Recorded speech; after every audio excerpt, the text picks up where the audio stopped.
യാത്രക്കാരുടെ ശ്രദ്ധയ്ക്ക് train number 0644 Ernakulam Guruvayur unreserved express special Ernakulam station 5ാമത്തെ പ്ലാറ്റ്ഫോമിൽ നിന്നും 19:40 മിനിറ്റുകൾക്ക് പുറപ്പെടും. यात्री गाड़ी number 0644 Ernakulam Guruvayur unreserved express special Ernakulam junction platform number 5 पे 40 रवाना हो.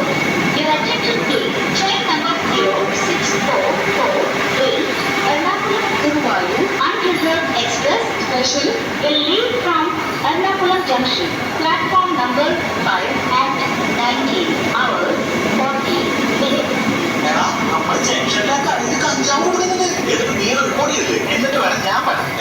കേരള പോലീസിന്റെ സിറ്റിസൺസ് ഇന്റലിജൻസ് സെൽ നഗര സംബന്ധമായ എന്ത് ആക്ടിവിറ്റീസും ശ്രദ്ധയിൽപ്പെടുകയാണ്.